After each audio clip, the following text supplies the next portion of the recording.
네, 야당 의원들이 이제 강조하시는 부분 뭐 여러 가지 형태로 비판도 있고 합니다만 중요한 것은 우리 정부에서 내각을 사실상 각 부처를 통할하면서 대통령을 보좌해서 국정을 이끌어가는 중심적인 위치에 이제 역할을 하셔야 되는 거 아닙니까? 국무총리 후보자님은. 예. 그래서 공적 마인드라고 하는 것은 실제로 매우 중요합니다. 예.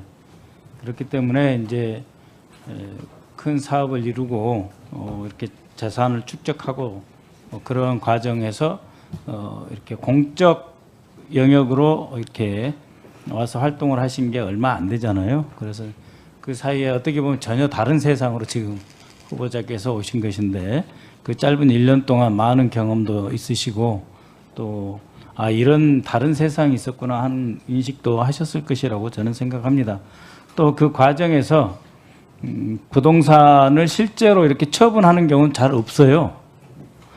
제가 그 내란 주범 중에 하나인 국방장관 인사청문회 했는데요. 저도 하루 종일 뭐 자료 낸다고 안 했고 뭐 도저히 아무리 봐도 살 수 없는 아파트를 갖고 한 채도 아니고 갖고 계신다든지 이런 것들이 많이 있었고 그런데 시정하는 경우를 거의 못 봤는데 그러나 1년 사이에 거의 대부분의 또 짧은 기간에 거의 대부분의 부동산을 다 처분함으로써 이재명 정부의 부동산 정책에 늦게나마 이렇게 좀 정리정돈하고 총리 후보자로서 이 자리에 선 것 자체에 대해서는 저는 평가를 해야 된다고 생각합니다.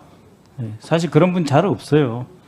그런 점에 대해서는 앞으로 공적 마인드로 충분히 이미 전환되어 계시고 우리 국정의 가장 중요한 책임을 담당하실 수 있는 준비를 확실하게 하고 계신다 이렇게 믿어 의심치 않습니다. 좀 전에 우리 김동아 의원이 그 청년 주택에 대해서 질문을 했었지 않습니까? 예. 역시 그 지금 우리 사회의 화두가 여러 개 있습니다만 AI라고 하는 어떤 그 문명사적 대전환의 화두가 하나 있고 두 번째는 우리 청년 세대에 대한 문제가 가장 크다고 생각을 합니다. 우리 청년 세대들이 태어났을 때 선진국에 진입했다라고 했는데 왜 일자리든 없을까? 왜 정규직 일자리를 나는 갖지 못할까? 왜 나는 아르바이트 2개, 많게는 3개로 이렇게 전전해야 될까? 집을 살 희망은커녕 꿈이나 계획조차도 세울 수 없는 이런 어려움에 처해 있습니다. 그래서 결국은 일자리, 주거 안정, 자산 형성 이 세 가지가 제일 중요하다고 보는데요. 그 청년 미래 적금이라고 있지 않습니까? 예, 그렇습니다. 예. 근데 그 청년 미래 적금의 나이가 현재 19살에서 34살. 까지. 네, 그렇게 돼 있거든요. 여기에 이제 남성 같은 경우는 군대 갔다 온 기간은 이제 추가합니다. 뭐 18개월이든 2년이든 여기 추가해 주는 것이 있는데 이 청년 미래 적금에 정말 청년들의 관심이 많습니다. 네, 정말 많아요. 네, 그렇기 때문에 현재 34세로 되어 있는 것을 한 3년이라도 청년의 범주가 되겠죠. 그래서 19세에서 34세를 꼭 34세, 35세 미만이어야 된다. 그게 뭐 정해져 있는 건 아니잖아요. 다 우리 투표권 다르고 그다음에 미성년자에서 성년 올라가는데 나이 다르고 다 다르지 않습니까? 운전면허 취득할 때 나이 조금씩 다르고 그래서 청년이라고 하는 그 범주도 실제로 경제생활을 해서 뭔가 자산 형성을 하기 전까지 기회를 준다는 것이 바로 청년 미래적금이니까 19세부터 37세라든지 조금 더 상향하는 문제에 대해서는 좀 검토할 용의가 없으신지요? 네, 의원님 말씀 주신 것처럼 미래적금은 사실 시작하고 3일 만에 지금 68만 명이 신청할 정도로 인기가 있습니다. 그러니까요. 그래서 청년들이 자산을 형성하는 데 있어서 굉장히 중요한 사업이라는 생각이 들고요.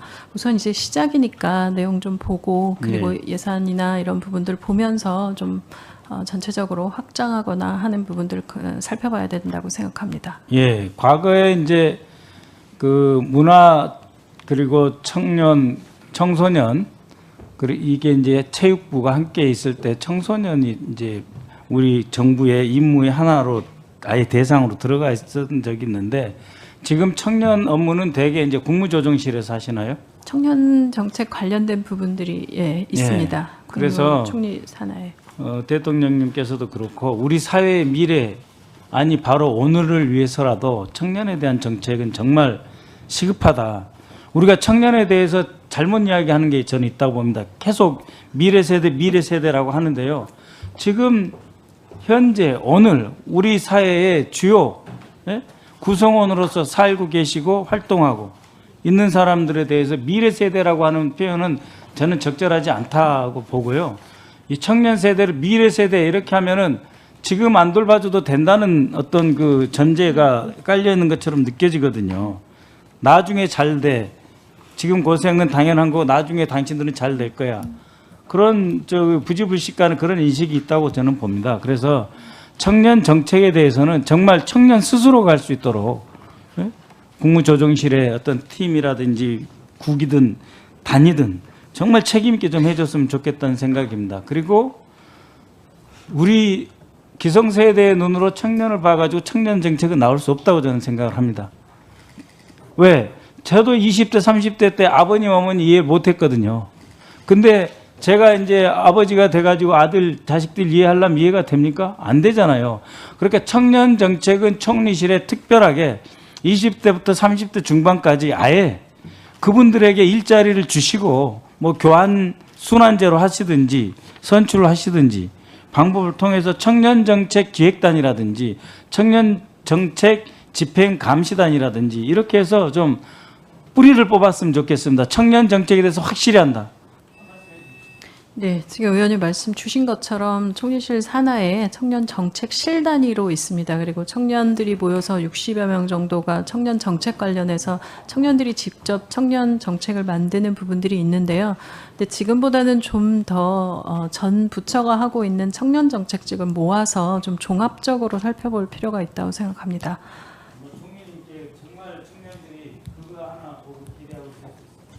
네, 염두에 두겠습니다. 그리고 미래 세대 관련해서 말씀 주신 부분도 잘 살펴야 된다고 생각합니다. 네, 후보자입니다. 네. 아니 그 호칭과 관련하면 지금 제가 얘기하죠. 지금 후보자니까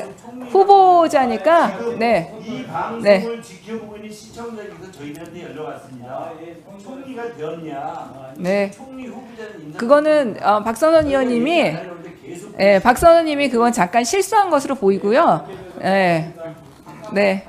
앞으로 호칭은 후보자로 네네. 통일해 주시기 바랍니다. 네. 인사청문회라고 하면 흔히 고성과 폭로, 그리고 눈살을 찌푸리게 하는 정쟁만을 떠올리곤 합니다.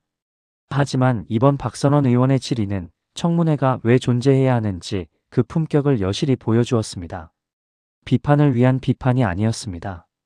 후보자가 청문회를 앞두고 부동산을 과감히 정리한 행보를 이례적인 결단이라며 먼저 높이 평가했습니다. 이어서 던진 청년 정책에 대한 질문은 그야말로 송곳 같았습니다. 청년을 나중에 챙겨도 될 미래 세대가 아니라 오늘을 버텨내야 하는 현재의 주체로 바라봐야 한다는 일침. 그리고 청년 미래 적금의 나이 기준을 현실에 맞게 넓히라는 구체적인 대안까지 제시했죠. 야당 의원들조차 반박할 틈을 찾지 못하고 고개를 끄덕이게 만든 이 질문의 힘. 말 한마디로 청문회의 수준을 끌어올린 베테랑의 품격이란 바로 이런 게 아닐까요? 구독과 좋아요, 알림 설정은 채널 운영에 큰 힘이 됩니다. 여러분의 생각은 어떠신가요? 댓글로 자유롭게 의견을 남겨주세요. 시청해주셔서 감사합니다.